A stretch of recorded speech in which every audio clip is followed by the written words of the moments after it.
안녕하세요. 머니다큐입니다.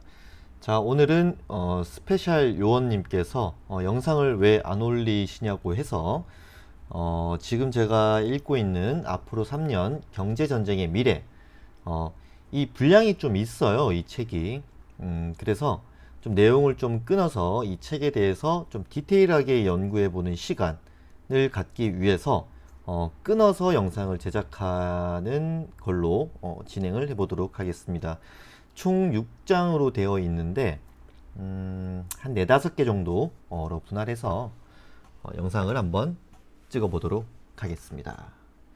자, 첫 장에서는 일본 경제에 대해서 설명을 하고 있는데 이 부분은 제가 한 편으로 제작하게 된 이유는 어쨌든 일본 사회가 우리나라 사회와 굉장히 비슷했고 여기에서 얻을 수 있는 교훈은 뭔지, 정말 우리나라가 일본과 똑같은 흐름을 가게 될 것인지, 이런 내용들에 대해서 이 저자 그 오건영 팀장님이 어떤 식으로 그 이야기를 풀었는지를 한번 디테일하게 설명드리도록 하겠습니다.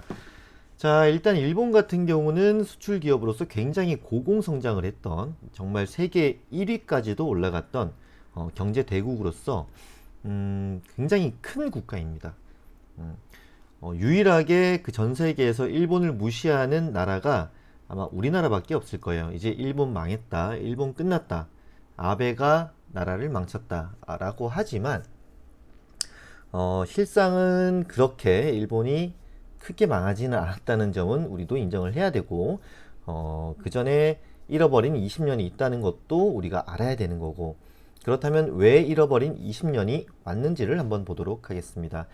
자, 일본 같은 경우는 미국에 장사를 해서 굉장히 큰 돈을 벌어들인 국가이죠. 그래서 미국은 일본에게 한마디를 합니다. 1985년 플라자 합의를 진행을 하게 돼요. 야, 너희 우리나라한테 너무 많이 팔아먹고 너희만 돈을 너무 많이 남긴다. 이 환율 봐봐. 이렇게 너희가 환율을 싸게 하니까 미국 사람들이 너희 제품밖에 쓰지 않는다. 너희 환율을 이제 좀 비싸게 가져가라. 그러니까 그 1달러당 뭐 300엔이 넘는 그 환율을 너희 거 너무 지금 저평가돼 있어. 이제 환율 가치를 좀 올려라 라고 해서 일본은 플라자 합의가 있은 이후로 거의 2배 이상 화폐 가치가 절상되게 됩니다.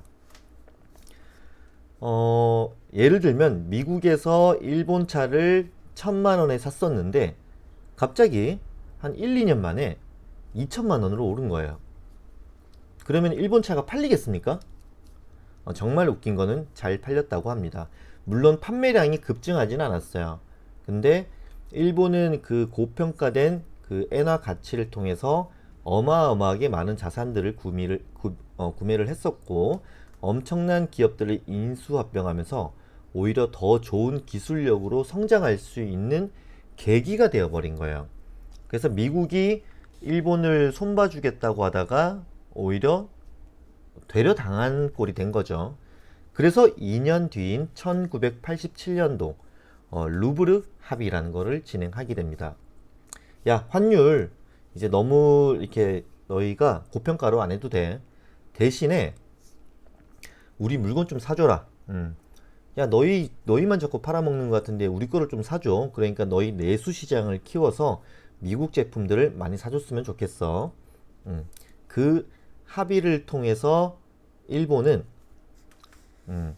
물론 플라자 합의 때도 저금리로 내려갔었는데 내수 시장을 활성화시키기 위해서 금리를 한 번 더 낮추게 됩니다. 굉장히 저금리로 시장을 좀 뜨겁게 만들려고 했었으나 이미 일본 사회는 고령화가 진행이 됐었고, 이때 부동산 투기 열풍이 불어닥치게 되는 거죠. 우리나라 지금 서울 같은 데서 집을 사려면 대출이 40%밖에 안 나오고 15억 이상 아파트는 대출이 아예 나오지 않습니다. 하지만 일본은 10억짜리 아파트를 산다라고 하면 12억을 빌려줄 만큼 어마어마한 정책을 펼쳤던 거죠. 우리나라처럼 대출을 규제한다고 해도 집값이 폭등하는데 일본 같은 경우는 돈을 너무 많이 빌려줘 버린 게 돼버린 겁니다. 물론 금리도 많이 낮췄고요. 그러면서 그 버블 시장이 본격적으로 진행이 되는데 주가도 미친 듯이 급등을 했었고 일본의 집값도 굉장히 급등을 했었습니다. 그런데 이거 좀 불안한데 이제 너무 버블이 심한 것 같은데 라고 하면서 금리를 올리게 돼요. 금리가 2%대에서 6%까지 갑자기 한 번에 금리를 올려버리게 됩니다. 자, 그 10억짜리 집을 12억에 빌려서 집을 샀어요. 그러니까 이 집은 오로지 빚으로만 집을 산 건데, 원래 10억에 2% 같으면은 2억 2천만 원, 한 달에 한 1,700 정도? 아니죠, 170이군요. 어쨌든 한 2% 금리 잡으면 한 200만 원 정도 이자가 나갔다라고 하면, 근데 이거는 시중 금리이기 때문에 대출 금리는 뭐 3%나 4% 정도 나왔겠죠. 그러면 뭐 한 달에 뭐 그냥 한 300만 원 잡겠습니다. 한 달에 한 300만 원 정도 이자를 내고 있다가 갑자기 4%가 금리가 뛰어버려요. 그러니까 이자 비용이 2배 이상 급증하게 되는 겁니다. 그것을 감지한 그 부동산 투자자들은 너도 나도 할 것 없이 집을 팔려고 했겠죠. 그러나 집은 팔리지 않습니다. 이렇게 비싼 이자를 주고 집을 살 사람은 없었을 테니까요. 그래서 그 일본 버블이 붕괴가 되면서 20년 동안 그냥 박살이 났던 경제. 이 박살나는 시기 동안 우리나라는 성장을 할 수가 있었고, 물론 최근 10년 같은 경우는 우리나라보다 중국이 급성장을 하게 되었던 것이죠. 자, 그럼 우리나라를 비교해서 본다면 아직까지 우리나라는 그래도 대출 규제를 좀 하고 있고 부동산을 지금이라도 꺾을 의지 정도는 있다. 물론 부동산을 잡지는 못했지만 안정화를 시키지도 못했지만 그래도 더 심한 버블이 일어나기 전에 그래도 우리나라는 그런 것들을 규제를 하고 있기 때문에 일본처럼 저런 잃어버린 20년까지는 오기 힘들다라는 게 오건영 팀장님의 의견이고요. 자, 플라자 합의 같은 경우는 그 미국이 일본한테 너희 돈 너무 싸다. 너희 돈 또 좀 이제 비싸게 바꿔라. 라고 했던 정책이라고 한다면 2011년도 기억하실 거예요, 아마. 일본 그 동일본 대지진 그때 쓰나미 막 확 왔던 거 기억나죠? 제가 저 당시에 대우증권 주식투자 상담사를 하고 있었기 때문에 저 당시에 일은 제가 정확하게 기억을 합니다. 하루 만에 거의 일본 증시가 거의 떡락을 하다가 아마 하루인가 이틀 만에 다시 급등을 했어요. 거의 다 회복을 했던 거죠. 그랬던 시절에 제가 그때 옵션을 하고 있어서 좀 재미를 좀 봤던 기억이 나는데 어쨌든 제가 저 기억을 버리지 못해서 지금 곧버스를 타고 지금 이 고생을 하고 있는 거죠. 어쨌든 동일본 대지진이 왔어요. 그러면 일본 경제가 그때 무너진다라는 얘기까지 나왔습니다. 그 이유로 보면은 일단 대지진으로 엄청난 피해를 봤기 때문에 보험업계가 다 무너진다라고 얘기를 했었어요. 보험업뿐만 아니라 지금 그쪽 경제가 무너지면 이제 은행권도 무너지게 되고 지금까지 굉장히 부실했던 금융체제가 다 무너질 수도 있던 상황이었던 것이죠. 그런데 이제 동일본 대지진 이후에 이제 아베노믹스라는 게 나옵니다. 아베가 그 미국이랑 오히려 역플라자 합의를 진행을 하게 돼요. 야, 미국아, 우리나라 지금 죽어. 이 지금 동일본 대지진 때문에 우리나라가 아예 무너질 수도 있다. 그래서 우리나라 통화를 다시 평가 절하해야 되겠다. 그전에는 미국이 일본한테 너희 돈 가치를 높여라라고 했다면 오히려 이번에는 역으로 일본 측에서 미국한테 이제 우리 경제가 너무 힘드니까 우리 돈 화폐 가치 좀 절하할게. 우리도 수출하고 좀 먹고 살아야 되지 않겠니? 라고 말을 하고 그 동의를 얻은 다음에 아베노믹스는 그때부터 무제한 양적 완화를 실시하게 되었던 것이죠.